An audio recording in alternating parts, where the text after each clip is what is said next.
Ever since I was small, I would say in my teens, I was not satisfied with the usual information that people were giving me, like you got to do good in school and you got to be, doing well in life.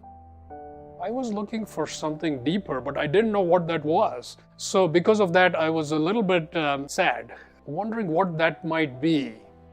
And everybody else seemed just fine. It was just me. And so I started reading pretty much anything I could find, which would tell me, here's how you can discover it. That began the journey and really led me to some incredible teachings from many wisdom traditions and led to practices I would do, such as meditation practice. And so all those things I had read about, now I could start seeing it in my own experience. And for a long time, it looked like nothing, I'm never going to find it. And then suddenly, it started opening up. My regular job was continued to be an engineering job in software design and development. I enjoyed what I was doing there, but at the same time, this was a deep desire and passion. I would usually not talk about it at work at all because it's still somewhat uncommon and unusual, and I didn't want people to think of me as some weird person at work. So I was like, better not to talk about this. For a lot of people, they look at spirituality as you have some problems in life and you are troubled, so you have to go there. For me, it was never like that personally. It was always clear that this is the real thing, this is the true thing, and everything else, I'm just doing this and that. It's not going to add up to anything. We are in this strange hypnotic trance, and we're going about doing everything. Shopping, social events, job. We're going in this trance. We don't even know it. We are very much caught up in goal orientation and ambition and achievement and how do I get there? What are your plans? What's your strategy? How are you going to do it? This is such deeply entrenched belief that when we start talking about beingness, people quickly start thinking that you are talking about just sitting around doing nothing and being not productive, and how are you going to get anything done? Who's going to pay the bills? Who's going to pick up the kids? How's the world going to operate if you're just sitting around being? Which is obviously a misunderstanding of what true beingness is all about. It's actually who and what we are most fundamentally. And we have gone away from that slowly, because we've been caught up in our minds. And the mind operates in a certain way. It's a very useful tool. But if you start using it as the primary tool to navigate through life, you get into trouble. That's why we find so many people are deeply unhappy. They are doing a lot, but somehow it's not adding up. Everybody's just talking about vacation plans, career plans. We have this external orientation that we feel anything I want, I will obviously get it out there, so I better look there, otherwise I won't find it. And the alternative is when we start going within. You would think it would be great, but in fact, you feel uncomfortable going within, especially in the beginning, because you've been avoiding going there, and it certainly feels uneasy and uncomfortable. And it's like, well, let me check my phone, let me check my latest emails. One more way to not go within. A lot of the things that we've been avoiding all these years, we start going within and they're all waiting for us. So it's all like, can you please pay attention to this emotion that you didn't deal with, this anger, this resentment, this guilt, this fear, they're all there. So we start going within and we're like, ooh, this fear, I've been avoiding it for so long, I don't want to deal with this thing. It's so easy to say, this fear, this anger, this resentment, oh, it's because of this person that is from the past. It has nothing to do with me, it's this person. So what can I do? There's nothing I can do. It's really that person who needs to come and apologize to me. I'm waiting for the apology. So that is hilarious, because the fact that I have that fear means it is my job. And we feel like, I don't want to deal with that. It's going to be not fun. It doesn't seem pleasant. Let me go for a walk, let me go for a movie, let me go shopping. So we keep perpetuating that trance. So we can continue like that forever. And really what happens is something happens along the way that is very disturbing. An adverse event that for some people might be even traumatic. It's too much. It's saying you have to deal with this. In that way, it's actually a blessing. So many people you hear all the time, I was in a car accident, it was so terrible, I almost died. But now, 5 years later, I look at it as it completely changed my life. I started reading different things, I started listening to different things, and internally I started going deeper. I realized my job is meaningless. I'm going to make some big changes in my life. The transformation starts happening for many people from an unfortunate circumstance.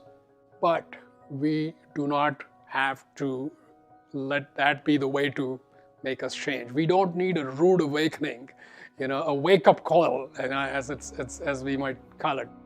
We can use the small things going on to remind us of that deep sense of fulfillment, peace that is within us. And sometimes it's with nature. You look at something beautiful outside, the ocean, the sunset, you feel, wow. It's because we have touched something inside. The sunset was a way for us to go inside.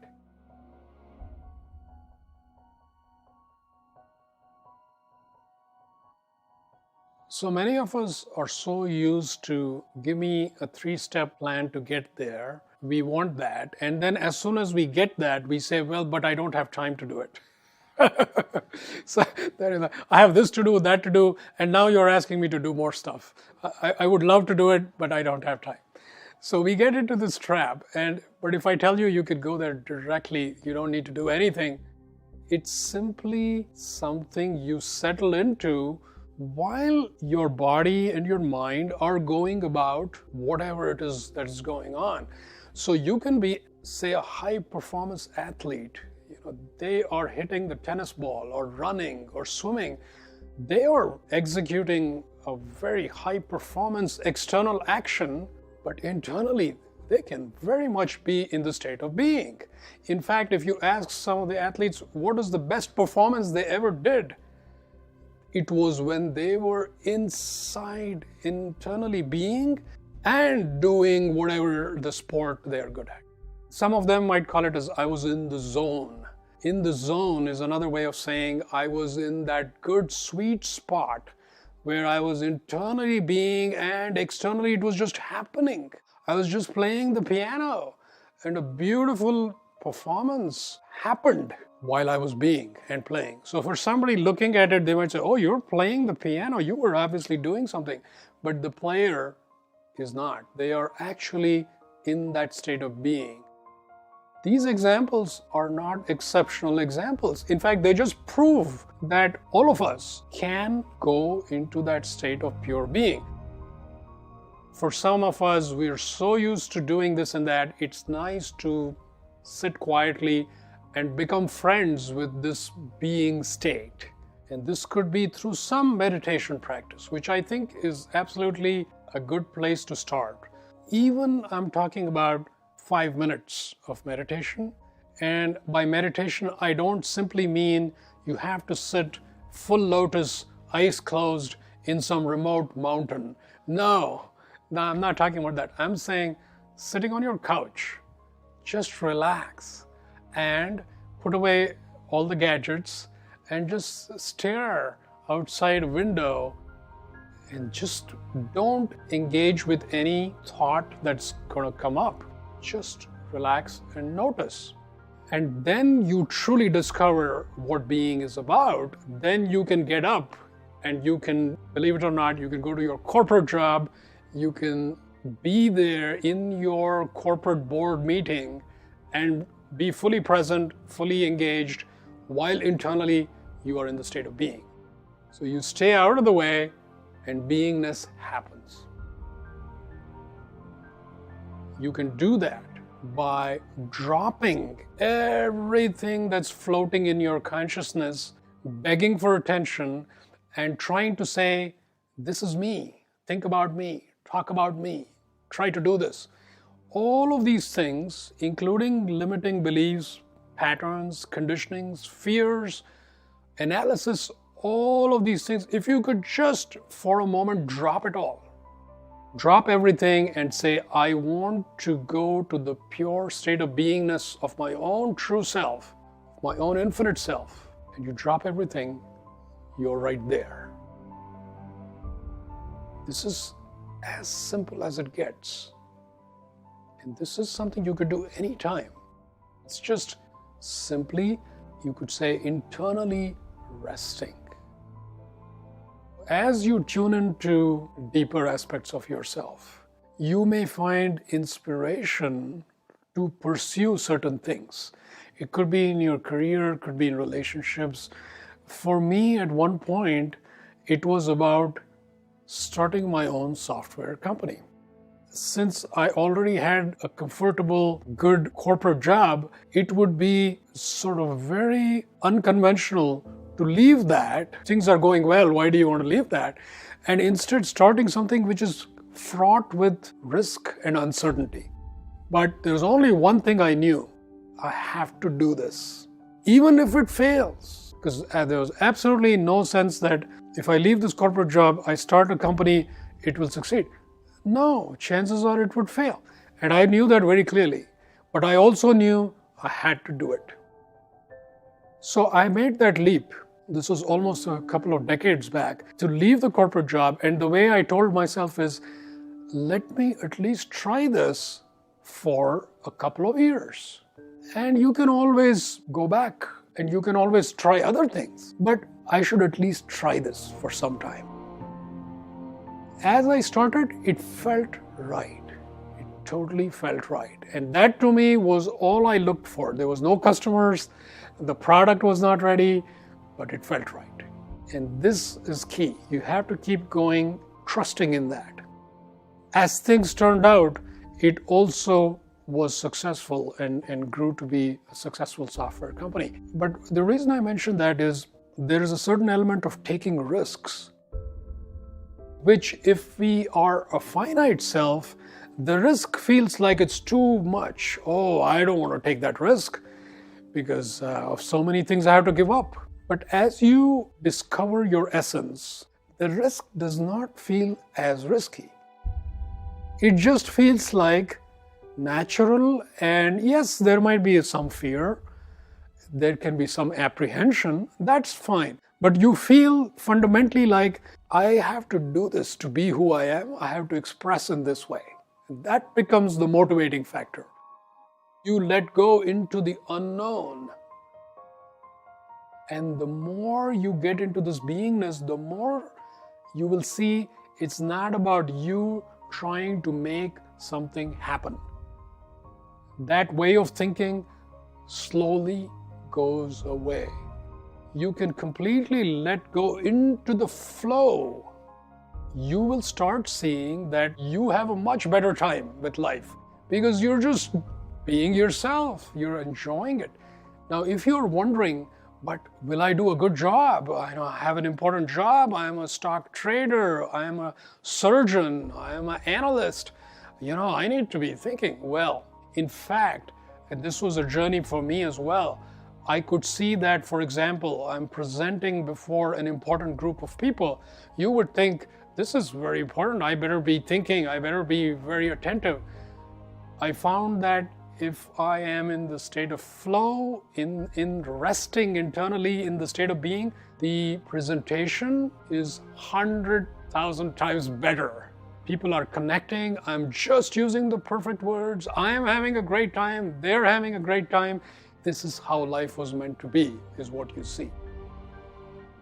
And that's the key.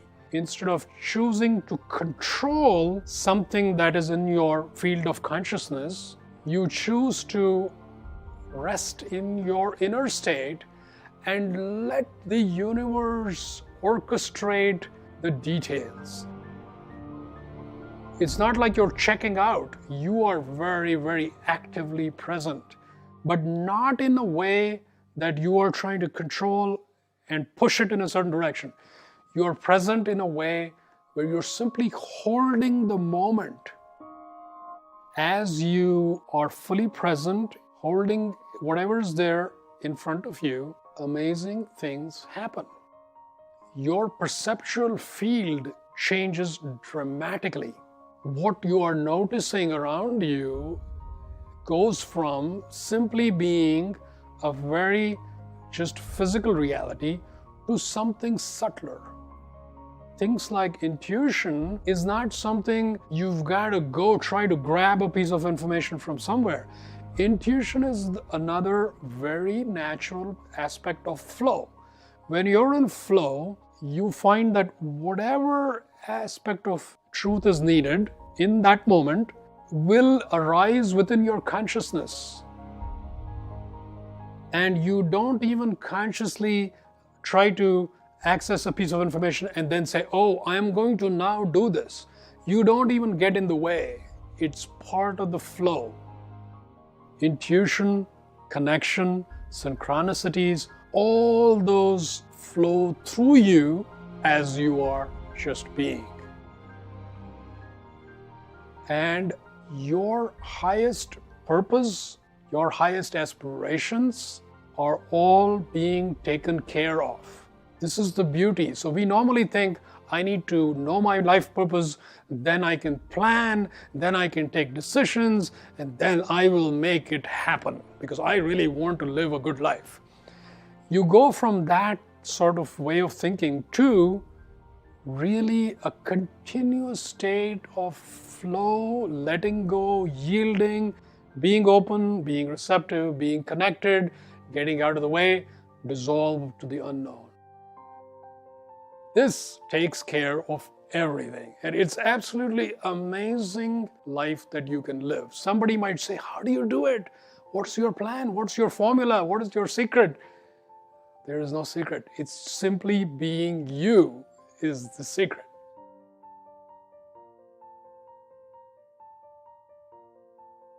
Many people, as they're becoming conscious, you may be asking yourself, what is my purpose for being here? In a sense, you could say we all have the same core purpose for living.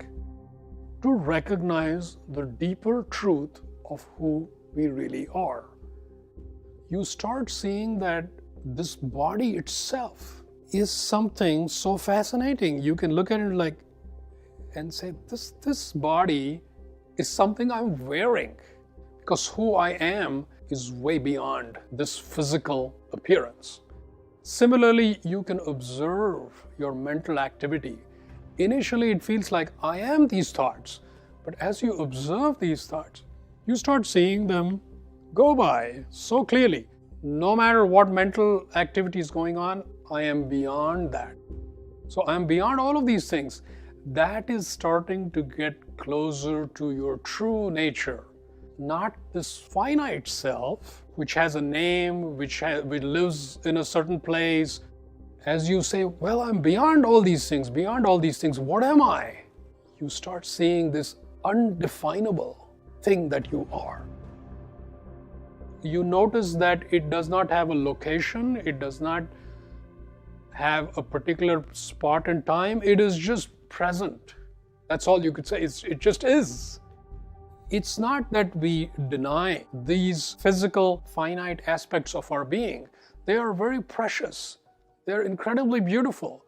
Our personalities, emotions, thoughts, our physical connections in this world, absolutely beautiful. But when we confuse that as being the exclusive reality of who we are, that's when life experiences will try to remind us that you are more than this. And those life experiences, we will perceive them as challenging. but they are all really gently reminding us that you are something much more. We are not this finite self trying to become essence. We are essence self living through a finite form. I know that I am going to survive and thrive beyond this reality. That's a deep assurance. The best insurance policy you can have is that inner knowing of who you really are. I do not have to worry about anything. Even if everything crumbles, it's still okay. I'm going to be fine. You start seeing death very differently because you do not die.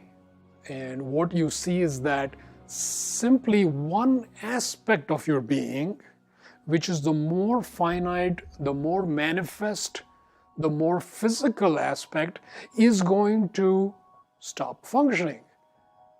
But the deeper levels of your being, energy, light, consciousness, essence, are perfectly fine.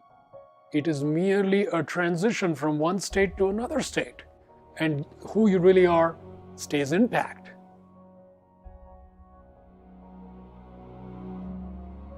How do I live in this world while keeping this beautiful state of beingness? Because when I meditate, I feel all blissful, but then I go to my job or wherever, and it's not like that.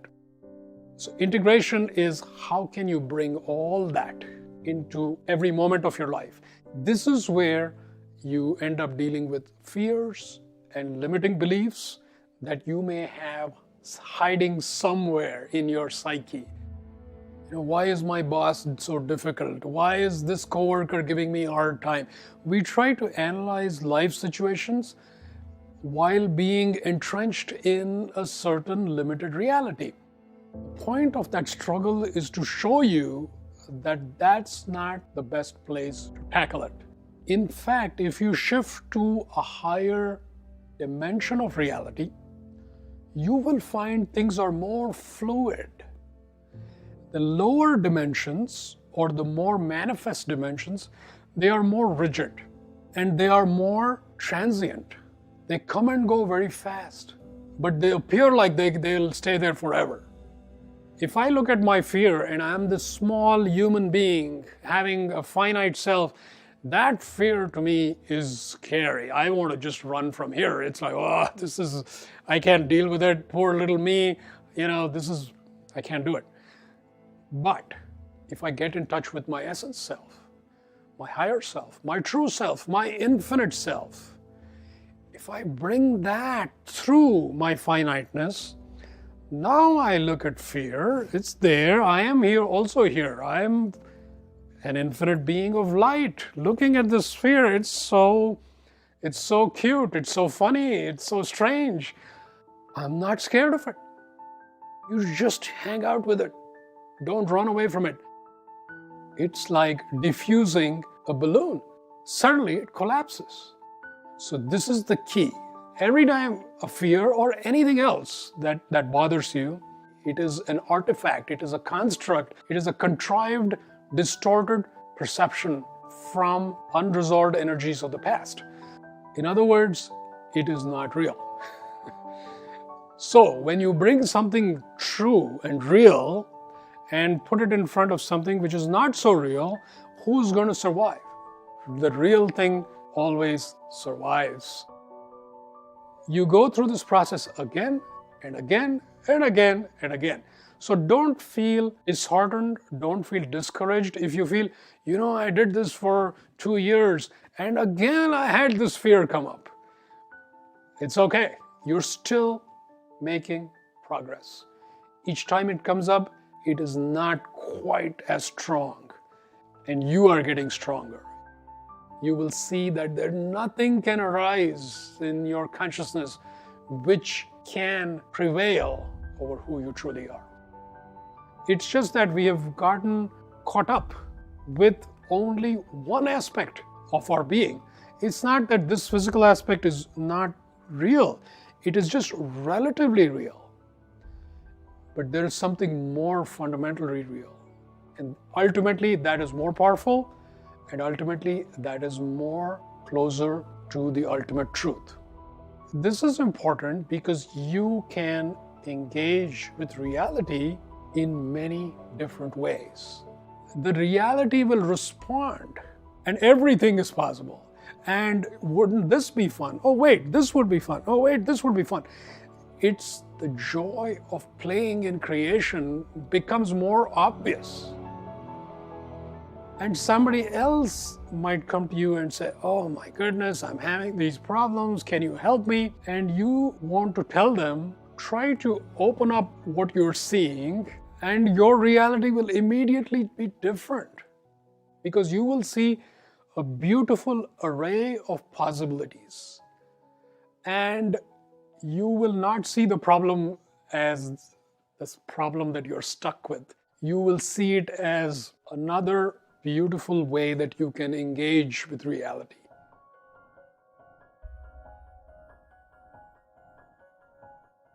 Most of the time, we don't take dreams too seriously. It's just, we remember it a little bit and then we let it go. Well, you can actually work with dreams as a way of going into these realities. Because during the dream state, we are in a much more fluid, consciousness-based reality, interfacing with energy planes and light planes. So there is an opportunity, if you maintain a little more consciousness and a little more awareness and more presence. It's not about controlling the dream, it's about participating in the unfoldment and the flow. As soon as you wake up, write down whatever you remember.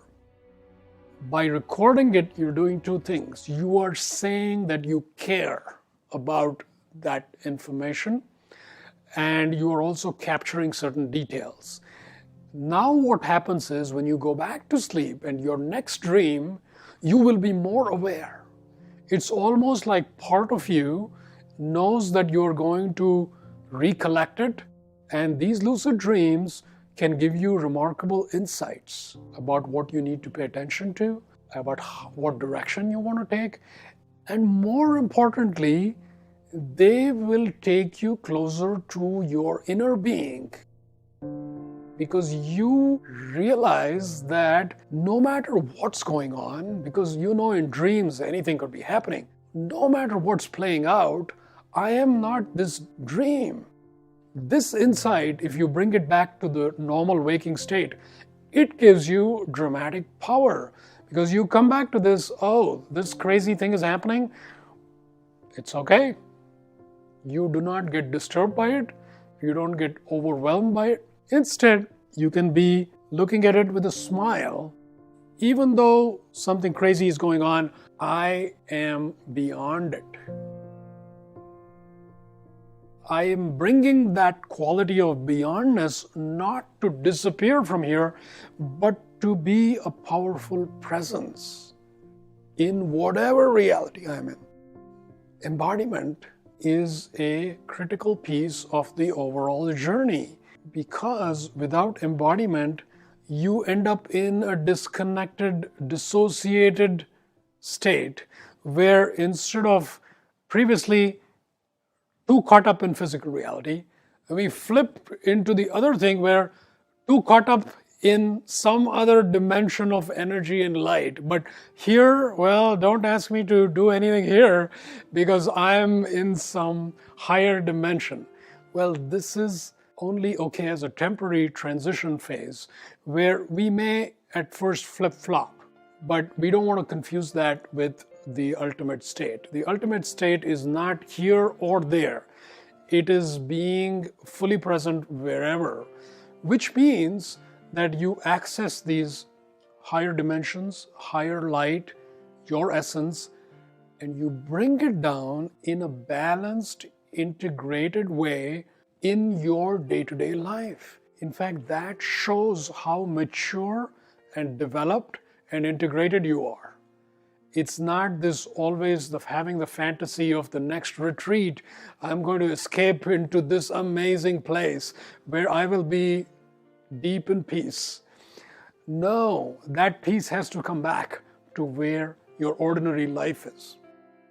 And when you can bring that into the conversation that you have with your next door neighbor, or how you treat your family, or how you treat people in your life, and how do you go about your day when nobody is watching?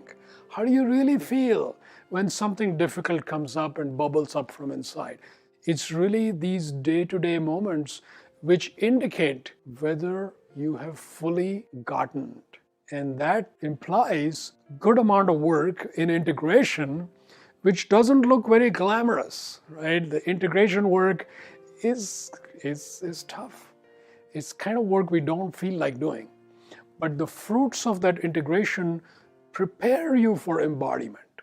Embodiment is then actually demonstrating that, living that, what I call living as infinity. So that infinity is not something you just access here and there, if you're lucky, but infinity is something you have fully embraced, recognized, reclaimed, and are fully living it. That's where we're headed. It will look very different for each person. So there's no standard formula or template, but it will look absolutely amazing when you are constantly radiating, emanating that light, being alive, being who you are. And whatever, if it's that you are a nurse, you will be emanating that truth as a nurse. If you are a businessman, you will be emanating that in your business. Life looks absolutely incredible when you reach that point.